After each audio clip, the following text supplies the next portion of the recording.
ఈ లోకాన్ని విడిచిపెట్టి వెళ్ళవలసిన వారమే. కాకపోతే మనకంటే ముందుగా, కొంచెం ముందుగా మన తల్లి విజయమ్మ గారు దేవుని సన్నిధికి వెళ్ళారు. వాస్తవంగా వాళ్ళు ఎంతో ధన్యులు.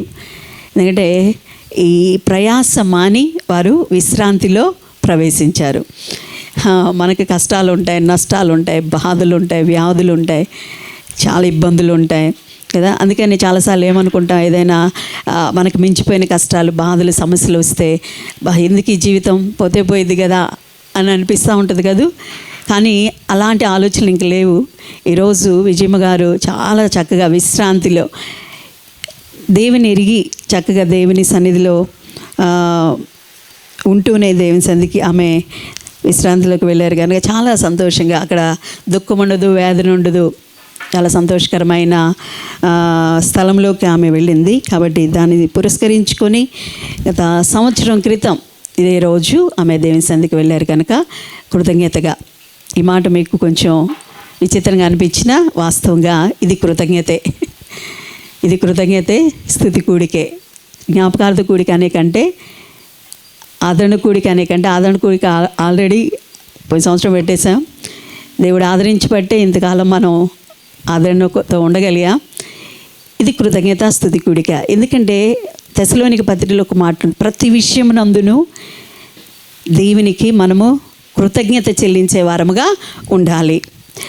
అసలు మనకి బైబిల్ గ్రంథంలో ఒక భక్తుడే మనకు మాదిరి, యోబు భక్తుడు.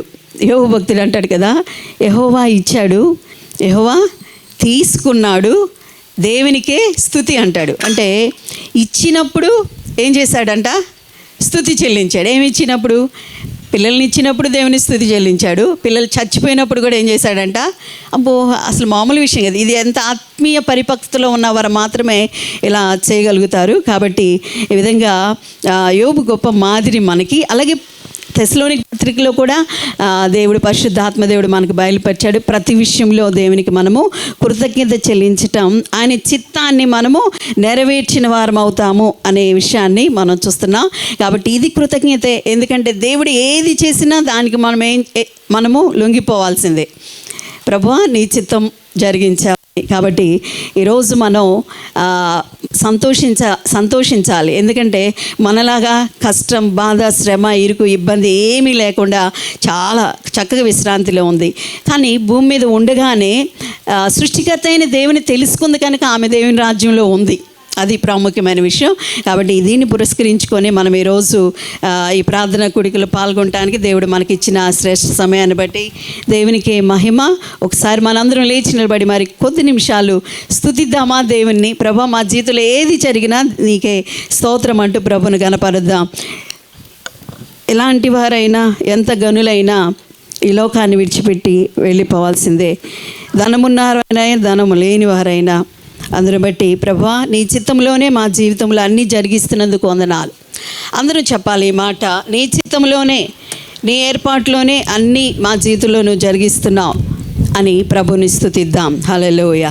ఈ పాట పాడుతూ ప్రభుని గణపరుద్దాం. ఈ పాటల భావాన్ని అర్థం చేసుకుంటూ, ఎలాంటి వాడివైనా, నీవెంత గనుడివైనా కనుమూసే కాలం ఒక రోజు ఉన్నదని మరవద్దు అనే మాట. నీకు మేడమిద్దులున్నా నీవు ప్రభుని చూడలేవు, మోకాళ్ళు వంచి నీవు మొరపెట్టి ప్రభుని అడిగి చూడు అని. నీకు ధనము బలగమున్నా మనం వెరవేయకూడదని, ధనము కాస్త కరిగిపోతే మన దగ్గరికి ఎవరు రారు అనే భావంతో కూడిన పాట పాడుతూ మనం నిలబడి పాట పాడి చిన్న ప్రార్థన చేసుకొని ఆ తర్వాత మనం వాక్యంలోకి వెళ్ళిపోదాం. హల్లెలూయా. ఎలాంటి వాడవైనా, నీవెంత గనుడవైనా, ఎలాంటి వాడవైనా, నీవెంత ఘనుడవైనా, కనుమూసి కాలం ఒక రోజు ఉన్నదని మరువబోకుమన్నా, కనుమూసి కాలం ఒక రోజు ఉన్నదని మరువబోకుమన్నా. నీకు మేడమిద్దెలున్నా నీవు ప్రభుని చూడలేవు, నీకు మేడమిద్దెలున్నా నీవు ప్రభుని చూడలేవు. మోకాళ్ళు వంచి నీవు మొర్ర పెట్టి ప్రభుని అడిగి చూడుమన్నా, మోకాళ్ళు వంచి నీవు మొర్ర పెట్టి ప్రభుని అడిగి చూడుమన్నా. ఎలాంటి వాడవైనా, నీవెంత ఘనుడవైనా, ఎలాంటి వాడవైనా, నీవెంత ఘనుడవైనా,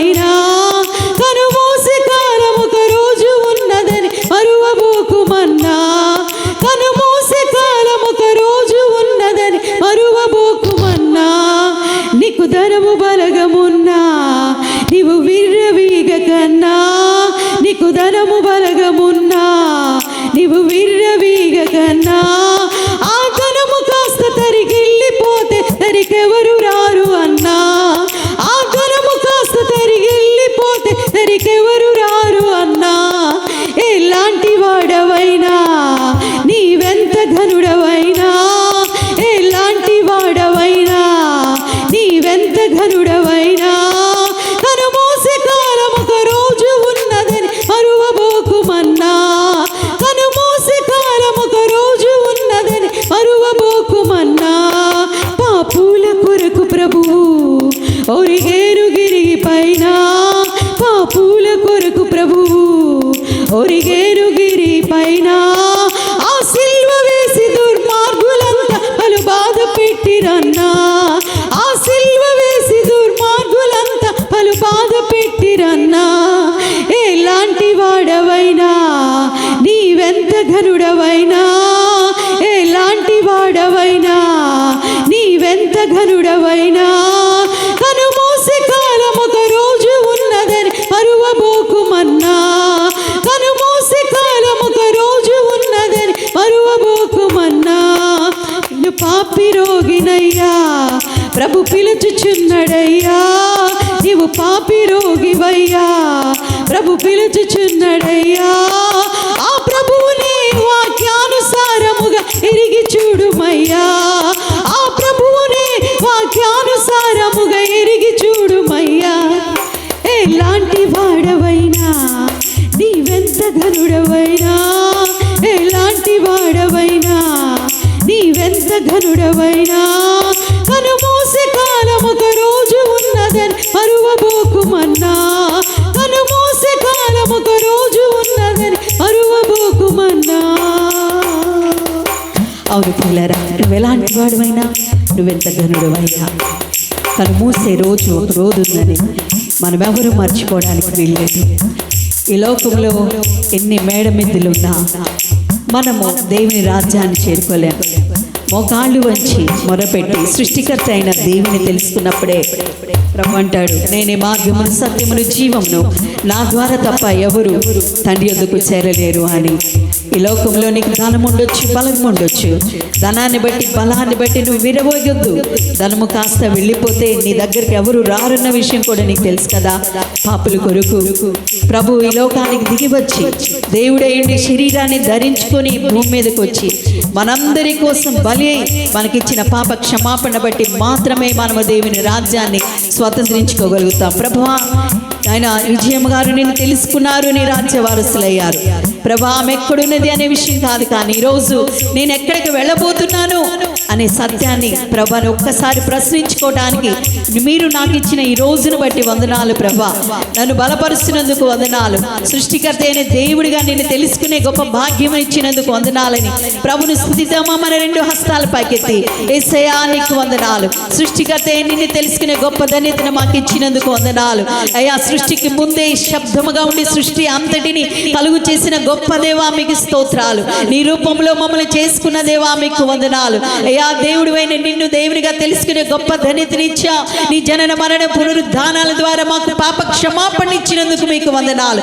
ఈ రోజు నీ రాజ్యం కొరకు మమ్మల్ని సిద్ధపరుస్తున్నందుకు వందనాలంటూ ప్రభువును గర్భపడదాం. ఇదే సమయంలో ప్రియులరా, ఒకవేళ ఈ లోకంలో నీకు మేడమెత్తులు ఉండొచ్చు, పేరు ప్రతిష్టలు ఉండొచ్చు, గొప్ప లాభాన్ని సంపాదించే వ్యక్తివై ఉండొచ్చు, గొప్ప ధనాన్ని సంపాదించిన వ్యక్తివై ఉండొచ్చు, గొప్ప బలం కలిగిన వ్యక్తివై ఉండొచ్చు. వాటి కోసం నువ్వు విరమిగితే అవన్నీ వెళ్ళిపోతే ఎవరు నీ దగ్గరికి రారు. కానీ లోకంలో నువ్వు ఉండగానే క్రీస్తును సంపాదించుకుంటే పరలోకాన్ని నువ్వు స్వతంత్రించుకోగలుగుతావు. ఈ లోకంలో నువ్వు బ్రతికుండగా క్రీస్తును రక్షకుని అంగీకరిస్తే మోక్షాన్ని స్వతంత్రించుకోగలుగుతావు. ఇదిగో ఈ ఉదయకాల సమయంలో అసత్య సువార్త ప్రకటించడానికే ఈ రోజు ప్రభు నీ దగ్గరకు వస్తూ ఉన్నాడు. ప్రభువా, మీరు నాకు ఇచ్చిన ఈ కృపను బట్టి వందనాలు. ప్రియులారా, ఈరోజు ప్రభును స్తుతిద్దామా. నేను నిన్ను తెలుసుకునే గొప్ప ధన్యతనిచ్చావయ్యా. నీ బిడ్డగా బ్రతికే కృప ధన్యతనిచ్చినందుకు నీకు వందనాలంటూ ప్రభును కనపరుద్దాం. హల్లెలూయా. స్తోత్రం స్తోత్రం నాయన. హల్లెలూయా. తండ్రి మీకు వందనాలయ్యా. ఇంతవరకు పాటల ద్వారా మీరు మహిమ పొందినందుకు మీకు స్తోత్రాలు. ఏది చేసినా నీకే మహిమ నాయన. మా జీవితాలు మేలైనా కీడైనా, దుఃఖమైన సంతోషమైన జన్మించడమైన మరణించడమైన నీ సెలవు లేనిది ఏది మా జీవితంలో జరగదు ప్రభా. సంవత్సరం క్రితం ప్రభా మా ప్రియురాలు తల్లి ప్రభా ఇచ్చిమ్మ గారిని మీరు పిలుచుకున్నారు. తను ఎక్కడున్నది అని మేము తీర్పు తీర్చడానికి ఇక్కడికి రాలేదు, కానీ ప్రభా బ్రతికున్న మేము ఎక్కడికి వెళ్ళబోతున్నామో ప్రశ్నించుకోగలిగిన కృపను, ఒక సమయాన్ని మాకు ఇచ్చినందుకు మీకు స్తోత్రాలు. జరగవలసిన ఈ కార్యక్రమంలో కూడా మీరేమిటి మా అందరితో మాట్లాడి బలపరచమని యేసు నామములో ప్రార్థిస్తున్నాము తండ్రి. ఆమేన్. ఆమేన్. అందరూ కూర్చుందా.